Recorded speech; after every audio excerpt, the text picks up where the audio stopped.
내용들은 참고하시고요. 하나님의 말씀 봅니다. 골로새서 1장 15절부터 23절입니다.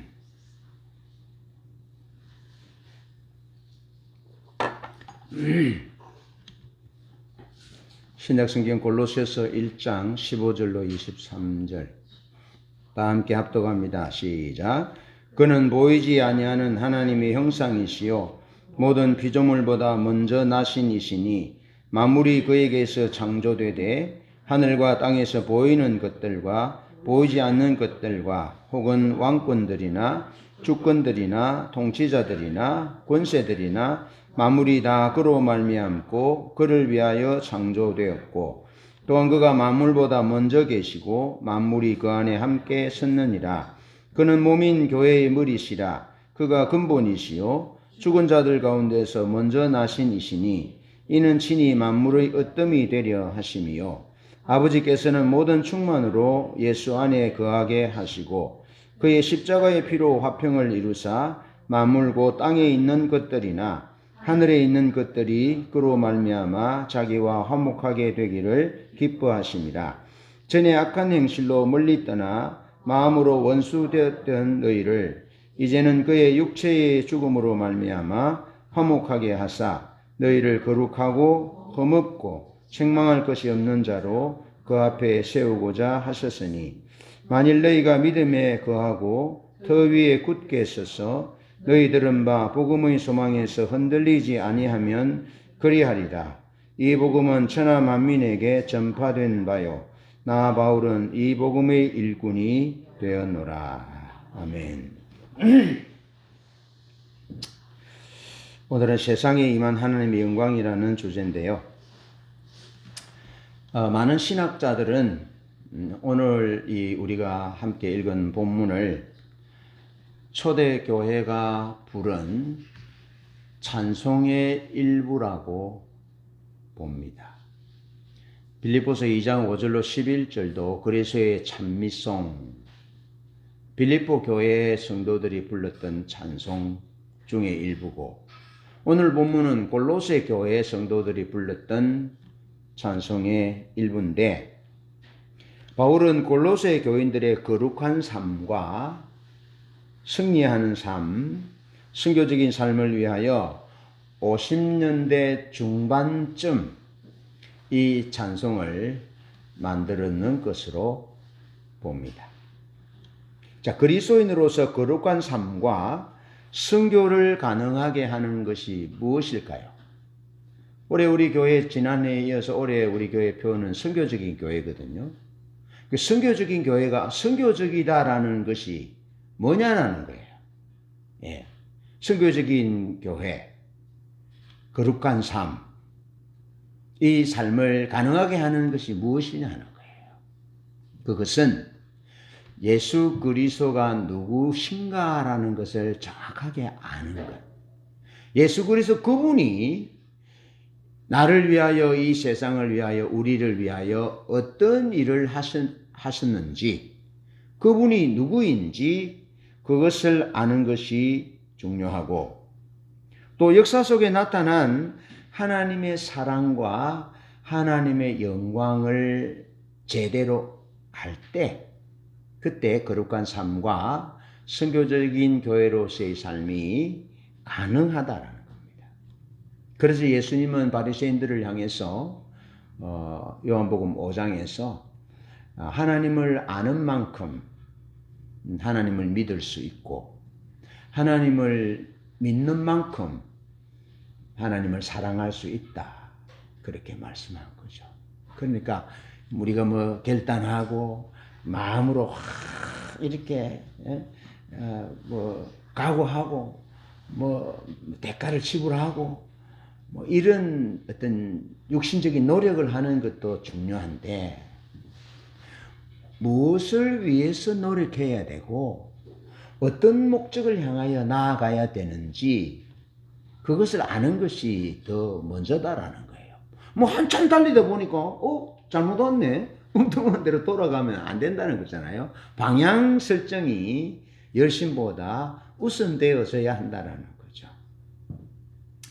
요한복음 17장 3절에서는 예수님은 영생에 대해서 그렇게 말하죠. 영생은 곧 참 하나님과 그가 보내신 자 예수 그리스도를 아는 것입니다. 그랬잖아요. 하나님을 제대로 아는 것. 그럴 때에 영생의 삶이 가능한 거죠. 거룩한 삶이 가능하고 거룩한 능력을 누리는 삶이 가능하고 선교적인 삶이 가능하다는 겁니다. 따라서 거룩한 삶을 삶으로 하나님의 임재를 경험하고 하나님의 임재의 능력으로 선교를 감당하기 위해서 우리 모두는 하나님의 영광이 이 땅에 우리에게 어떻게 부어졌는지를 보아야 한다는 겁니다. 네. 내가 믿는 예수 어떻게 영광으로 나타났는지를 보는 것이 중요하다. 그래서 우리는 본문 속으로 들어가 하나님의 영광을 보고 거룩한 삶과 하나님의 선교를 위한 동력을 얻을 수 있기를 축복합니다. 세 가지로 말하는데 첫째는 하나님의 영광이 예수 그리스도 안에서 이 땅에 나타나셨음을 말합니다. 15절로 16절인데요. 그는 보이지 아니하는 하나님의 형상이시요 모든 피조물보다 먼저 나신 이시니 만물이 그에게서 창조되되 하늘과 땅에서 보이는 것들과 보이지 않는 것들과 혹은 왕권들이나 주권들이나 통치자들이나 권세들이나 만물이 다 그로 말미암고 그를 위하여 창조되었고 17절에도 또한 그가 만물보다 먼저 계시고 만물이 그 안에 함께 섰느니라. 18절도 죽은 자 가운데서 먼저 나신 이니 그렇게 말씀합니다. 예수 그리스도 안에서 나타나는 하나님의 영광은 기록하는데 예수 그리스도 안에서 나타나는 하나님의 영광이 뭐냐라는 거예요. 그것은 하나님은 보이지 않는 분인데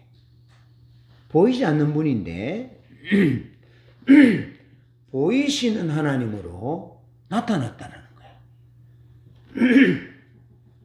그러니까 전파되지 않으면 들을 수도 없고 듣지 못하면 믿을 수 없다는 거잖아요. 성경에. 그것처럼 하나님은 살아계신 분인데 천지를 지으신 창조하신 분인데 안 보인단 말이죠. 뭘 믿겠느냐라는 거예요. 그래서 사람들은 나무에다가 바위에다가 혹은 바다에다가 해를 향해서 그렇게 예배하는 거예요. 기도하는 거예요. 그런데 바울 사도가 골로새 교인들의 승리하는 삶을 위해서 거룩한 삶을 위해서 보이지 않는 하나님을 보이시는 하나님으로 나타났는데 예수 그리스도를 통해서 나타났다는 거예요. 이것이 하나님이 이 세상에 우리에게 주신 영광이라는 거예요. 네? 아들을 낳으니 이름을 예수라 하라. 이는 저가 자기 백성을 저희 죄에서 구원할 자인데 그 이름을 임마누엘이라 하리라. 하나님이 우리와 함께 한다는 거예요. 하나님 우리와 함께 하는 걸 어떻게 합니까? 그것은 보이지 않는 하나님을 보이시는 하나님으로 예수 그리스도를 통해서 우리에게 나타나셨다라고 바울 사도가 말합니다. 하나님의 보이시는 대리자이시다라는 거예요. 요한복음 1장 18절에 보면 본래 하나님을 본 사람이 없으되 아버지의 품속에 있는 독생하신 하나님이 나타내셨느니라. 어느 날 빌립이 예수님께 그러잖아요. 주님, 우리에게 아버지를 보여주세요. 도마도 빌립이 하나님을 보고 싶었겠죠. 그런데 예수님 뭐라 그럽니까? 나를 본 자는 아버지를 본 자다. 그렇게 말하잖아요. 구약에는 하나님의 영광 보면 죽었습니다. 그래서 모세가 바위 틈에 숨겨두고 손으로 덮고 지나가셨잖아요. 그런데 신약은 그렇지 않다라는 거예요. 예. 하나님이 예수 그리스도를 통해서 하나님의 영광을 우리에게 나타내셨다라는 겁니다. 독생하신 아버지 품속에 있는 독생하신 하나님이 나타내셨다라고 말씀하고 하나님이 예수를 통해서 우리에게 하나님을 나타내셨는데 그럼 예수를 통해서 어떻게 나타내셨느냐라는 거예요. 그것은 하나님이 예수 그리스도의 인격을 통해서 결정적이고 반복할 수 없는 방식으로 우리 가운데 오셨다라는 거예요. 예수님이 사람의 모습으로 오신 것은 결정적인 사건이고 역사를 완전히 바꾼 사건이고 이것은 반복할 수 없는 유일한 사건이었다는 거예요.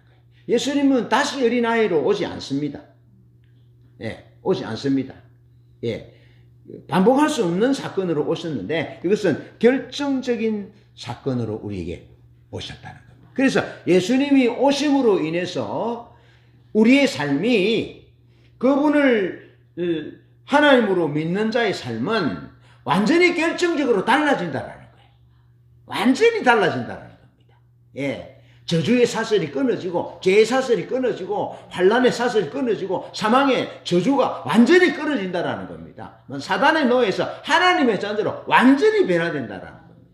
할렐루야. 이것이 하나님이 우리에게 주신 영광이라는 거예요.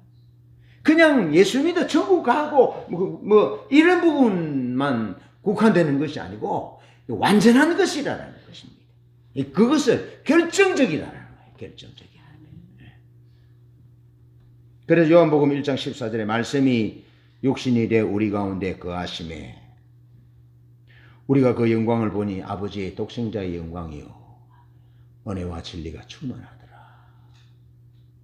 말씀으로 계셨는데 영원하신 분인데 그분이 육신을 입고 보이시는 하나님으로 우리에게 나타나셨다는 겁니다. 이것이 영광이다. 창세기 1장 27절에는 하나님은 인간을 하나님의 형상대로 창조하셨다라고 기록합니다. 자, 하나님의 형상대로 창조하셨다라는 말은 하나님은 인격적인 분이신데 우리를 하나님의 인격과 닮은 존재로 창조하셨다는 거예요. 그래서 동물들이 아담이 지나갈 때 하나님 지나가네 한 거예요. 그리스도인이라는 이름이 무엇입니까? 예수와 같은 자들이라는 뜻이거든요. 우리가 왕 같은 존재라는 거예요. 우리가 하나님 같은 존재라는 거예요. 여러분, 동물들하고 완전히 다릅니다. 그래서 하나님의 그 아름다운 속성이 인간이 타락해서 상실되어 버렸지. 그 예수 안에서 회복된 사람은, 성령으로 말미암아 회복된 사람은 하나님의 속성을 뿜어내면서 아름다운 귀한 삶을 살아내잖아요. 그런 삶을 살아내는데 그런 삶이 하나님의 형상대로 지음받았기 때문에 인격체로 지음받았기 때문에 가능하다라는 겁니다. 자, 우리는 하나님께 의존적인 존재면서 하나님과의 인격적인 관계를 맺도록 창조되었다는 겁니다. 여러분, 사람이 뭐 하찮은 존재고 부족한 존재고 작은 것 하나에 또 벌레에게 물려도 죽는 존재지만 우리 존재의 본래는 그렇지 않다라는 거예요.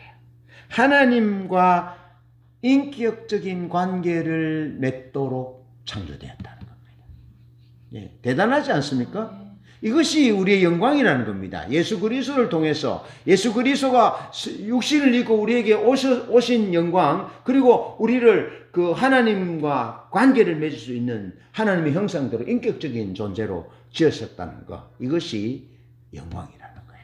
그러니까 우리는 우리 인생을 허비하거나 낭비하거나 방관하거나 비관하거나 함부로 살아서는 안 된다는 거예요. 그만큼 소중한 존재라는 겁니다.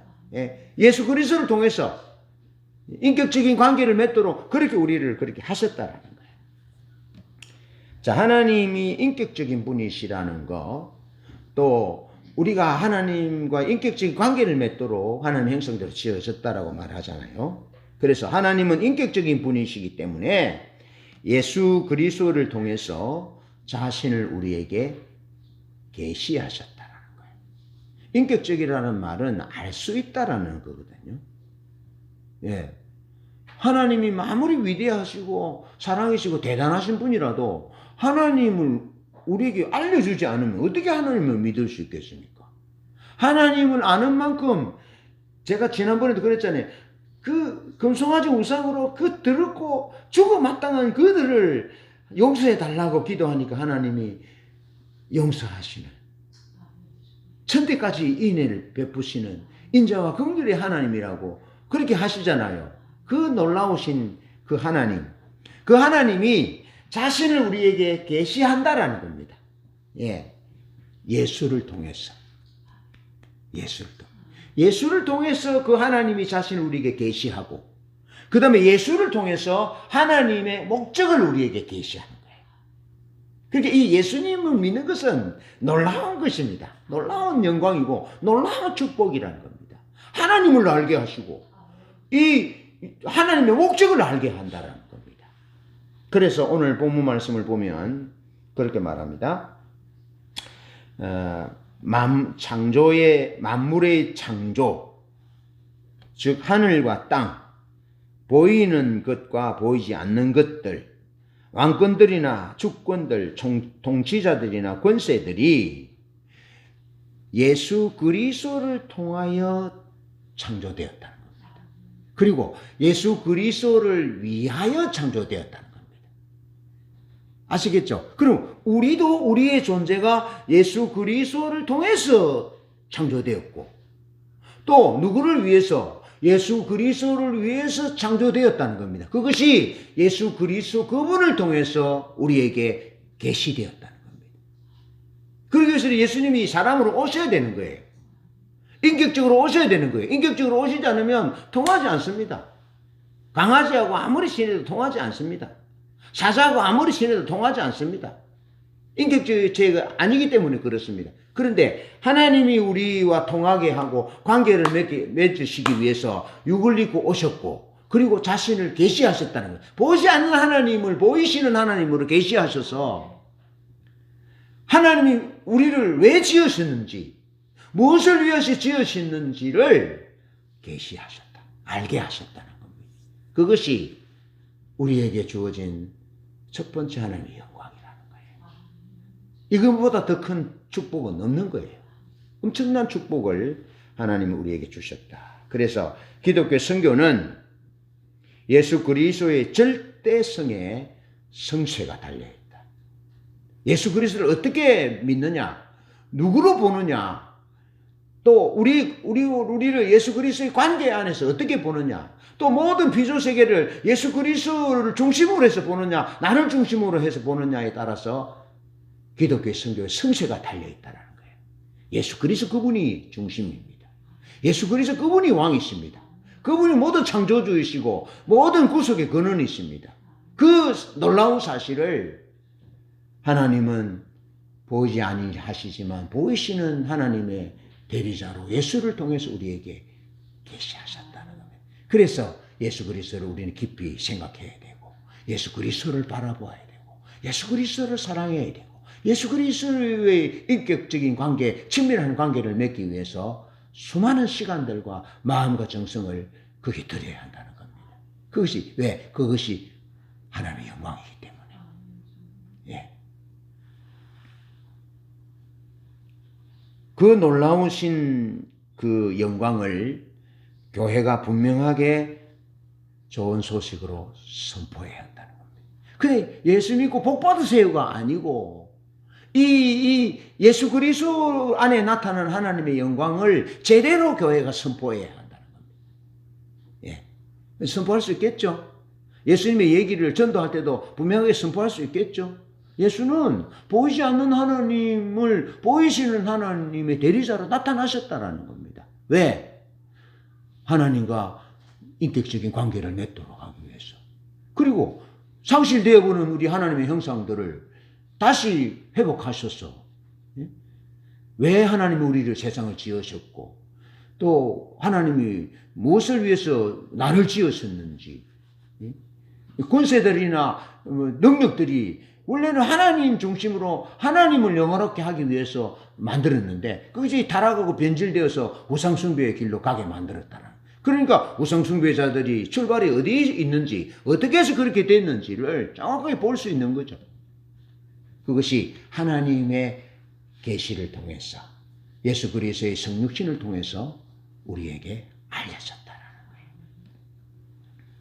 자, 만일 우리가 선포하는 건간이 단순한 이 세상의 축복이 아니라 인격적 하나님의 오심과 영광스러운 자기 계시와 또 인격적인 관계로의 초대임을 우리가 인식하고 자각한다면 우리의 삶은 달라질 것이고 우리의 선교는 탄력을 받을 것입니다. 수동적이 아니라 능동적인 거룩한 삶, 능동적인 선교, 직장 선교나 가정 선교나 자녀 양육 이런 부분들이 달라질 것이라는 겁니다. 바울은 골로새 교회 성도들이 항구적인 승리를 위해서 그리스도 안에 있는 능력이 어떤 것인지를 제대로 알고 누리면서 살도록 그리스도 안에 계시된 하나님의 영광을 노래로 만들어서 부르게 했다는 겁니다. 할렐루야. 하나님의 영광이 예수 안에서 이 땅에 나타나셨다. 우리에게 주어졌다. 이것이 하나님의 영광이라는 거예요. 두 번째로 하나님의 영광이 예수 그리스도의 십자가로 나타나셨다.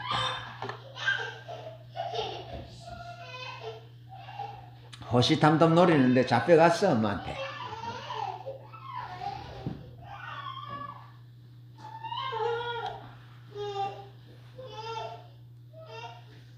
자, 예수 그리스도 구속의 성격은 포괄적이라 그랬잖아요. 우리가 공부하고 있는데 영혼 구원만이 아니고 이 땅은 다 없어질 것이기 때문에 죽어서 천국 가는 그런 의미가 예수 그리스도의 구속의 의미가 아니고 예수 그리스도의 구속은 포괄적인 의미다 하는 거예요. 그래서 우리 공부하는 책의 내용을 잠깐 복습한다 생각하고 보면 구속한다라는 동사는 히브리어로 가알입니다. 가알.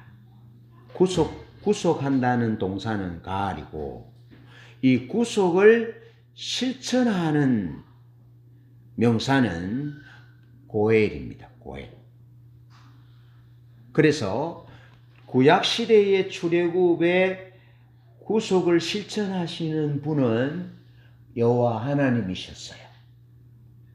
그리고 하나님을 닮은 그 보아스, 다윗 이런 사람들이 고엘이었어요. 그렇게 선교적인 삶이 뭐냐라는 것을 말할 때 그것은 하나님의 선교를 하나님의 구속을 담당하는 사람 그것이 고엘인데 하나님의 구속을 담당하는 것이 선교라 이 말이에요. 선교적인 삶이라 이 말이에요.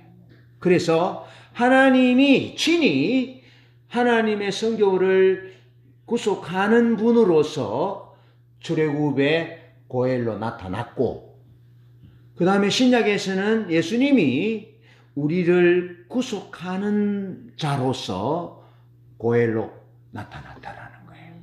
그러면 우리가 예수를 믿고 예수를 본받고 예수를 따르고 선교적인 교회로 나아가고 모든 족속으로 제자를 삼아 아버지 아들과 성령의 이름으로 세례를 준다는 것이 그 의미가 뭐냐라는 거예요. 그것은 내가 구속하는 자로서 고엘이 되는 거예요. 알겠죠? 예, 그렇게 지불하는. 그런데 예수님은 십자가에서 우리의 구속을 위해서 고엘로서 자기 자신의 피와 생명과 모든 것을 던져서 십자가에서 그 일을 감당하셨다는 거예요. 그리고 예수님은 미시오 데이 하나님의 선교를 감당하러 오셨는데 하나님 그분이 하나님의 본체이신 그분이 만물보다 먼저 나신 그분이 만들어진 분이 아니고 만물보다 먼저 영원히 존재하신 그분이 하나님의 선교를 감당하기 위하여 친히 고엘로 구속자로 자기 자신의 생명을 던졌어. 다 모든 것을 던져서 우리를 구원하셨다. 하나님의 선교 사역을 감당하셨다라는 겁니다. 20절에 그의 십자가의 피로 화평을 이루사 만물 곧 땅에 있는 것들이나 하늘에 있는 것들이 그로 말미암아 자기와 화목하게 되기를 기뻐하셨다. 자, 우주를 예수 그리스도의 십자가의 구속은 우주적인 사건이었다는 겁니다. 그래서 포괄적이라는 거예요. 우주적인 사건이고 예수 그리스도의 십자가의 사건은 모든 창조 세계를 회복시키는 사건이었고 모든 정사와 권세와 어두움의 세상 주관자들을 깨뜨리는 승리를 가져오는 사건이었다는 겁니다. 그래서 정치적인 영역이나 경제적인 영역이나 문화적인 영역이나 사회적인 영역이나 육체적인 영역이나 영적인 영역이나 심리적인 영역이나 모든 영역에 있어서 예수 그리스도의 십자가는 그 모든 것들을 구속하셨다는 거예요. 그래서 포괄적이라는 거예요. 예수 그리스도의 구속은 대한민국에만 국한되는 것이 아니고 이스라엘만 국한되는 것이 아니고 모든 세계와 모든 우주와 모든 피조세계와 흑암의 권세, 어둠의 눈에 보이지 않는 세력들까지도 깨뜨리시고 회복하신 그런 포괄적인 성격을 가지고 있다는 겁니다. 그 포괄적인 성격을 그 구속을 이루기 위해서 예수님 그분이 고혈이 되셔서 엄청난 희생과 대가를 지불하심으로 구속을 완성하셨다는 겁니다. 그리고 우리가 누리는 구속이 어떤 것과 대가와도 비교할 수 없는 엄청난 축복이라는 거죠. 예수 그리스도 십자가의 그 사건은. 그래서 이사야는 십자가의 희생을 예언하면서 이사야서 53장 5절에 그가 찔림은 우리의 허물을 인함이요 그가 상함은 우리의 죄악을 인함이라. 그가 징계를 받음으로 우리가 평화를 누리고 그가 채찍에 맞음으로 우리가 나음을 입었다라고 말씀합니다. 십자가는 범죄자에게 집행하는 사형틀이었거든요. 사형틀. 이거를 조선시대나 고대시대로 가봅시다. 왕을 반역한 가문은 어떻게 됐습니까? 가까이는 삼족이 매라고 멀리는 구족이 매렸습니다. 씨를 말려버리는 거예요. 그러면 어떻게 됩니까? 그 반란에 주범되는 그 사람과 어떻게 되겠습니까? 관계를 끊겠죠. 숨어들겠죠. 모른 체 하겠죠. 십자가가 바로 그거라는 겁니다. 십자가가. 그래서 십자가형은 범죄자 개인뿐 아니라 그에 대한 추억을 기억에서 지워버리는 방법이었다는 겁니다. 그 왕의 반란 역모를 꾸민 그 구족을 멸할 때에 그 구족은 완전히 그 사람과는 완전히 상관없는 사람으로 지워지는 거거든요. 숨잖아요. 그럼 복권이 안 되면 어떻게 됩니까? 나타나지 못하는 거죠. 과거도 못 보는 거죠. 신분을 드러낼 수 없는 거죠. 연결만 되면 죽는데요. 십자가 그렇다는 겁니다. 모든 개인이든지 가문이 추억을 완전히 모든 추억을 지워버리는 백지가 되는 거예요. 그것이 십자가형이었다는 겁니다.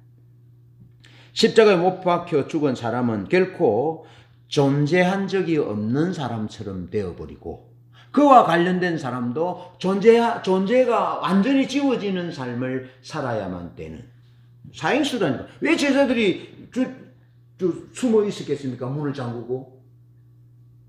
자기들도 잡으면 죽거든요. 왜 시몬 베드로가 예수님을 세 번 모른다고 부인했겠습니까? 자기도 십자가형을 받거든요. 그러니까 살기 위해서 모른다고 한 거예요. 밤에 마가 요한의 집에서는 그 배우 호디부를 들고 가다 잡히니까 옷을 벗어버리고 빨간벗은 몸으로 도망쳤잖아요. 왜 그렇게 합니까? 잡히면 십자가형을 받거든요. 죽거든요. 그리고 자기가 죽으면 자기 가문은, 자기 집안은 로마 정부의 반란한 집안으로 다 죽거든요. 멸문지화를 받거든요. 그것이 십자가였다는 거예요. 예수님이 받으신 십자가였다라는 겁니다. 우리 때문에, 저와 여러분 때문에 주님이 그렇게 하시는데 뭐 하시기 위해서? 그분이 친히 고엘이 되셔서 우리를 죄와 사망으로부터, 죄의 저주로부터 우리를 구원하기 위해서 그분이 십자가를 지셨다라는 겁니다. 그분이 힘이 없어서 지신 것이 아니고 그분이 친히 의지를 가지고 십자가를 지셨다라는 겁니다. 주님이 십자가를 지시고 부활하심으로 말미암아 하나님의 아들이 되신 것이 아니라 예수 그리스도 그분은 전부 다 하나님이셨다라는 거예요. 그분이 우리 때문에 십자가를 지셨다라는 겁니다. 거룩하신 분이, 죄 없으신 분이, 하나님이신 그분이, 영원하신 그분이, 초월적인 그분이 인격체로 인격적으로 오셔서 우리에게 하나님을 계시하시고 우리와 하나님과 관계를 맺게 하시고 우리를 회복하시기 위해서 친히 버려졌고 잊혀졌다라는 겁니다. 그것이 예수 그리스도의 십자가를 통해 나타난 하나님의 영광입니다. 그래서 십자가의 도가 멸망하는 자들에게는 미련한 것이지만 구원 얻는 우리에게는 하나님의 능력이라고 바울 사도는 노래하고 있습니다. 고린도 교회의 성도들에게 그것을 노래하고 골로새 교회의 성도들에게 노래하고 에베소 교회의 성도들에게 전에 허물과 죄로 죽었던 너희를 그리스도 예수 안에서 하나님과 화평하게 했다. 그분이 고엘이 되셔서 우리를 하나님과 화목하게 하기 위해서 그렇게 하셨다라고 말하고 빌립보 교회 성도들에게 그런 근본 하나님의 본체시지만 하나님과 동등됨을 취할 것을 여기지 않고 자기를 비워 종의 행체를 가져서 죽기까지 복종하셨다. 누구를 위해서? 우리를 위해서. 우리 때문에. 예수를 배반한다고요? 더 좋은 것이 있어서 예수보다 더 좋은 것이 있어서 간다고요? 그런 주님을 모르는 사람.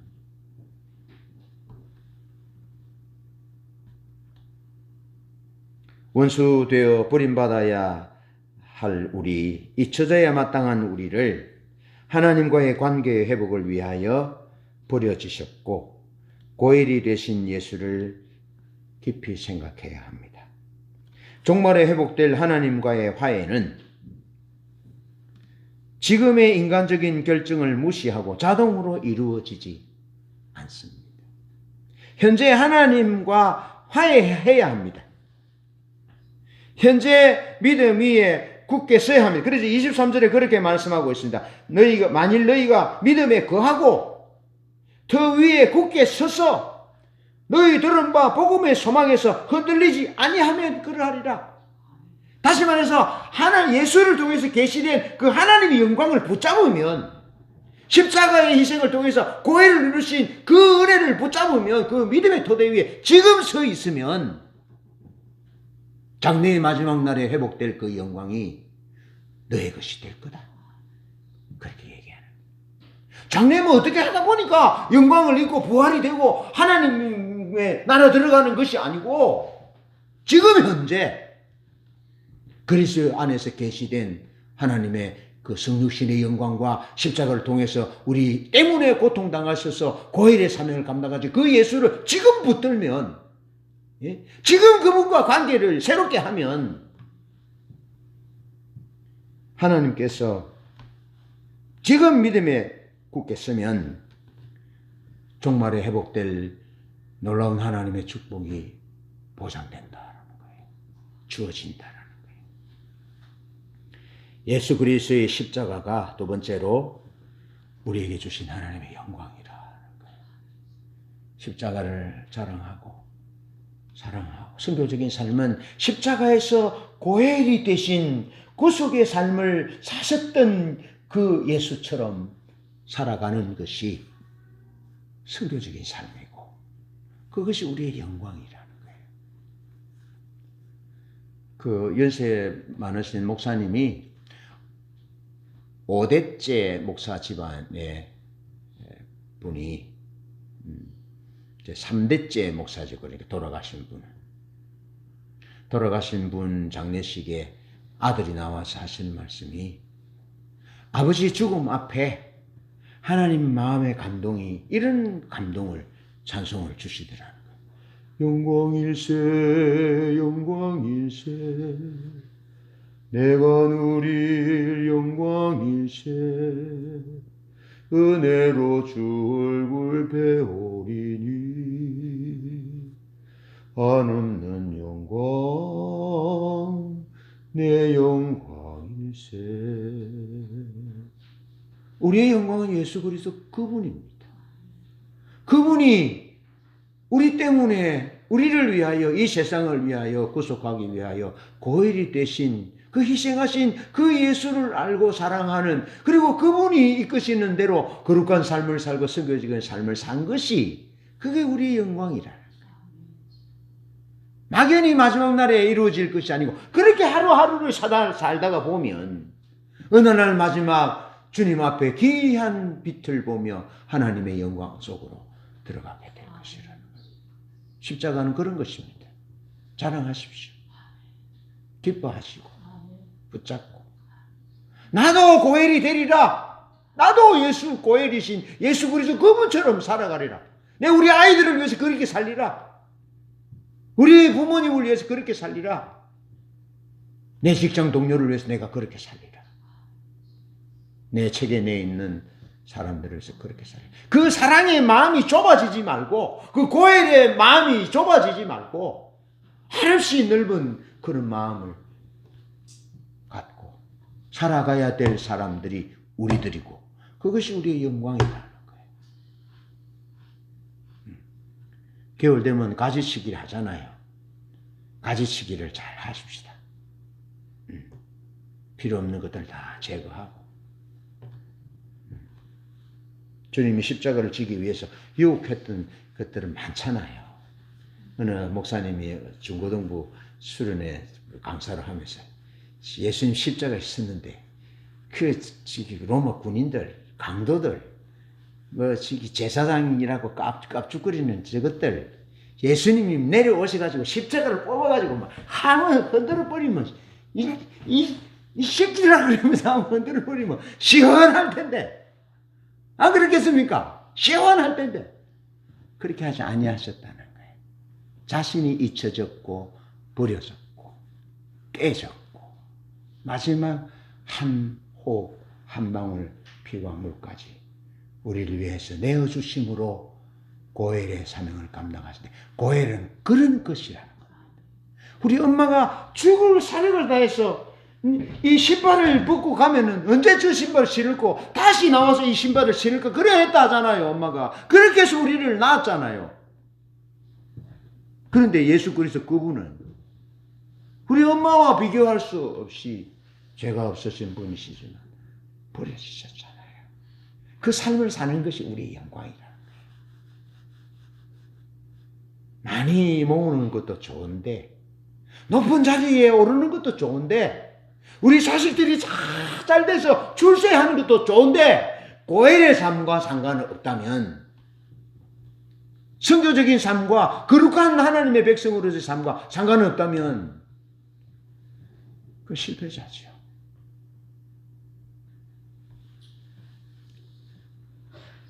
마지막입니다. 하나님의 영광이 예수 그리스도의 부활로 나타나셨습니다. 자, 예수님이 아무리 대단하고 하나님이 예수님을 통해서 자신을 계시하셨다 할지라도 그분이 인간 예수에 불과하다면 우리의 믿음이 헛되고 우리도 여전히 죄 가운데 있게 됩니다. 교회는 거짓말쟁이가 되고 우상숭배자들이 됩니다. 바울은 부활을 얘기하는 고린도 15장에서 그리스도께서 다시 사심으로 그리스도께서 다시 사신 것이 없으면 너희 믿음도 헛되고 너희가 여전히 죄 가운데 있을 것이라고 말씀하는 그것은 예수님이 인간 예수로 오셨지만 그분은 하나님으로서 그리스도요 메시아다는 이게 같이 가야 된다는 거예요. 15절로 18절은 예수 그리스도는 만물과 15절에도 그러잖아요. 그는 보이지 않는 하나님 형상이시죠. 모든 피조물보다 먼저 나신 이시니 먼저 나셨다. 10절에 또한 그가 만물보다 먼저 계시고, 그리고 18절에서 그 몸인 교회의 머리시라. 그가 근본이시요 죽은 자들 가운데 먼저 나신 이시니, 인간 예수로 하나님을 보여주는 분으로 계시되었지만 그분은 인간이면서 참 사람이면서 참 하나님이시다라는 거예요. 그래서 초대교회는 그리스도의 논쟁이 나올 때 그리스도가 인생만 가졌다, 그리스도가 신생만 가졌다 논쟁할 때에 초대교회의 결정이 그분은 베르데오 베르호모, 참 하나님이시면서 참 사람이다라고 교회가 결정을 내린 거죠. 그래서 바울이 골로새 교회에 얘기를 하는 겁니다. 골로새 교회에도 이런 얘기들이 있었겠죠. 예수는 인간 예수면서도 그리스도 예수요, 인간 예수면서도 메시아인 예수요, 인간이지만 그는 먼저 나신 분이다, 먼저 계신 분이다, 창조 이전에 계신 분이다, 영원하신 하나님이시다 라는 것을 얘기하는 거죠. 그러면서 그분은 하나님의 아들이시며 교회의 머리이시고 그분은 근본이시다. 그는 죽은 사람들 가운데서 먼저 부활하신 분으로 만물의 으뜸이 되셨다. 부활의 첫 열매가 되셨기 때문에 모든 인류의 사람들은 그 으뜸이신 예수 그리스도 그분을 따라서 부활할 것이다. 그분의 방법대로, 그분의 길대로 부활할 것이다. 그래서 하나님의 나라에 가게 될 것이고 영광의 보좌에 앉게 될 것이다 라고 말씀하는 거예요. 예수 그리스도 그분은 부활하심으로 으뜸이 되셨다. 교회의 머리가 되신다. 모든 것의 근원이 되신다. 그는 살아계신 하나님이다. 그래서 로마는 사람을, 유대교는 사람을 하나님으로 예배하는 나사렛 이단이라고 반대하고 핍박한 거예요. 여러분, 유대인들의 인식이요, 무슬림보다요, 무슬림은 알라 한 하나님을 섬기잖아요. 그러니까 가까워요, 쟤들은. 우리가 생각할 때는 하나님에게도 이단 중에 이단이 무슬림인데, 교회는 어떻게 보는 줄 아십니까? 삼위일체 하나님을 가르친다고 유일하신 하나님, 그런 줄 우리 이단으로 씁니다.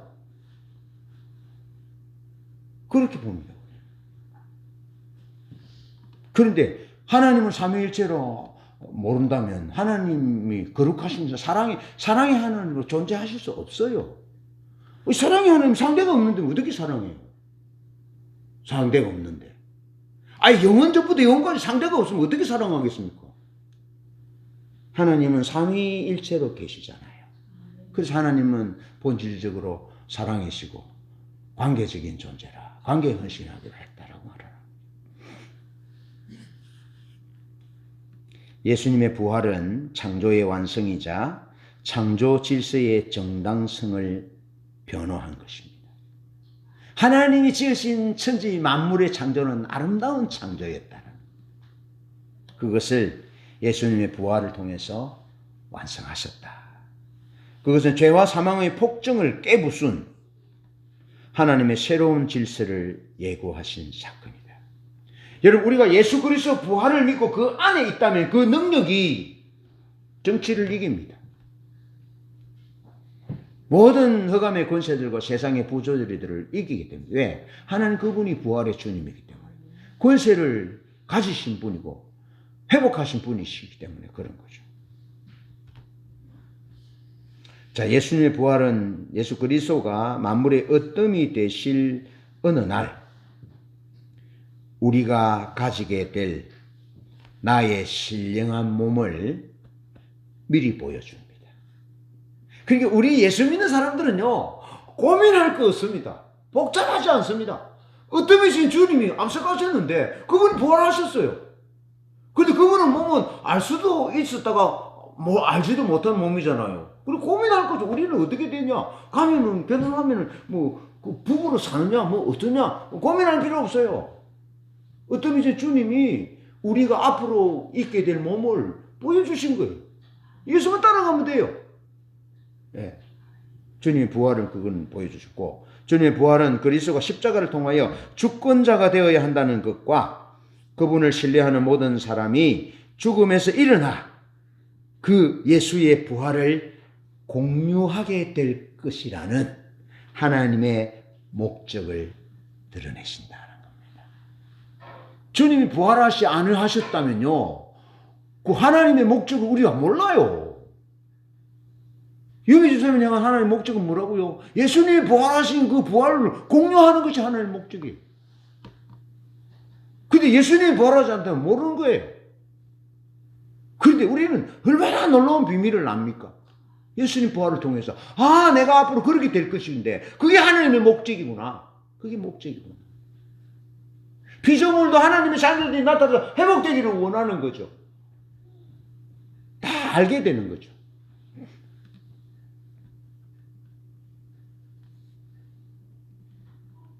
요즘 참 좋습니다. 휴대폰을 막 공유하면 사진도 뭐 쫙 공유되고, 쫙 공유되고. 네. 수십 명의 사람들 한꺼번에 공유되고. 근데 하나님의 목적이 죽음을 이기고 부활을 공유하게 될 하나님의 목적을 우리가 알게 하신다. 부활은 그리스도 안에서 이루어진 하나님의 의기양양한 승리의 통치. 하나님의 구속받은 세계 시민으로서 우리의 미래를 보여준다. 우리 미래가 뭐 될 것이냐? 꾸질꾸질하게 살 거냐? 예? 의기양양한 하나님의 승리와 통치가 우리 것이 된다. 그거 부활을 통해서 보여주고, 어떻게든 부활을 어떻게 죽음을 깨뜨려 버렸어요. 죽음을. 가장 강력한 사망을 깨뜨려 버렸어요. 하나님의 나라에는 죽음이 없습니다. 질병이 없습니다. 두려움, 아프고 고통도 우는 것도 없습니다. 주님이 다 깨뜨려 버리셨거든요.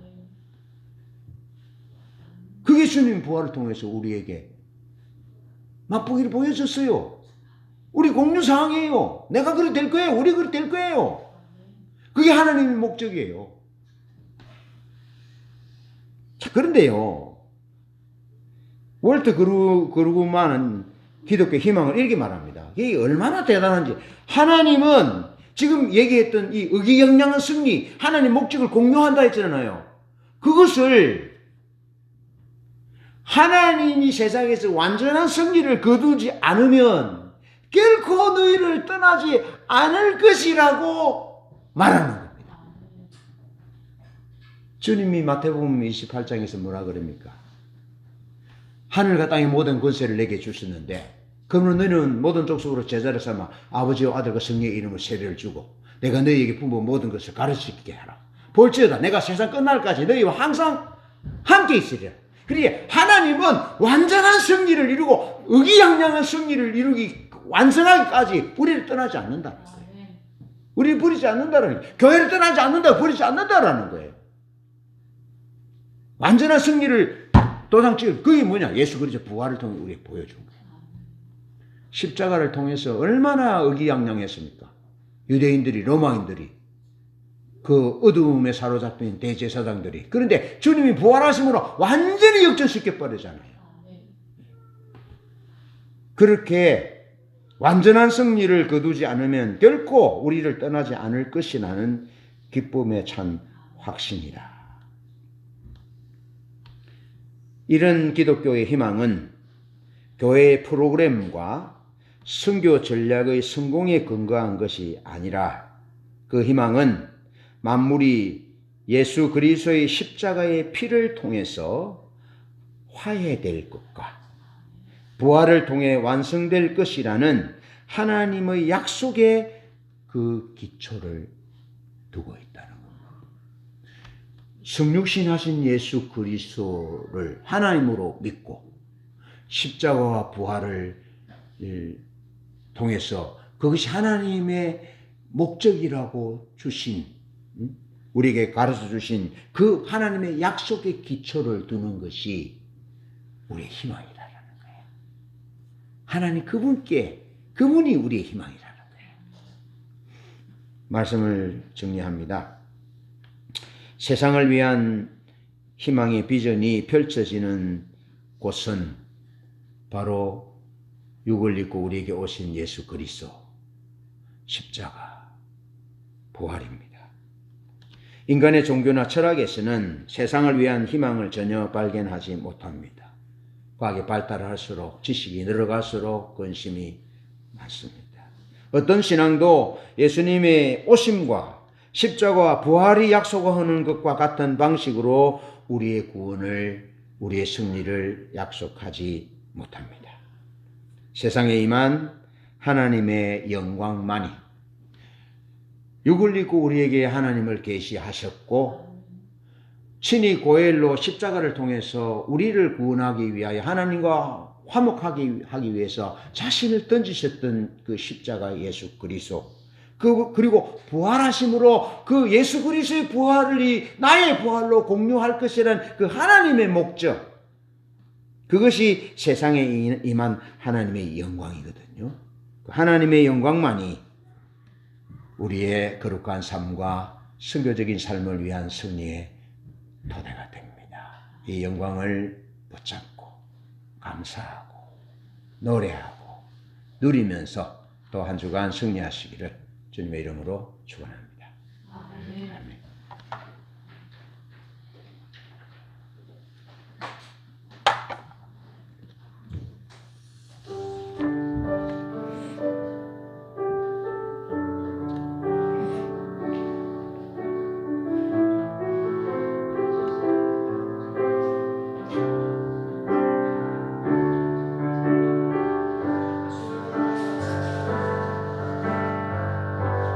주님은 길과 진리 참 생명이 되시니 내 맘이 주님으로 만족해요.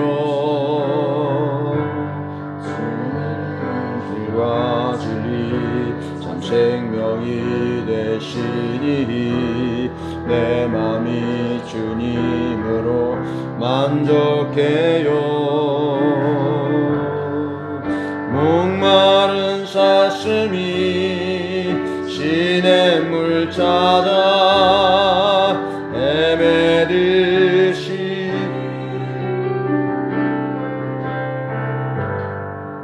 내 영혼 주님을 간절히 갈망해요. 예수님 당신은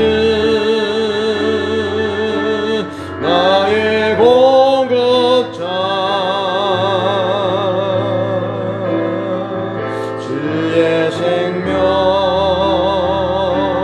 내 안에 흘러넘치네.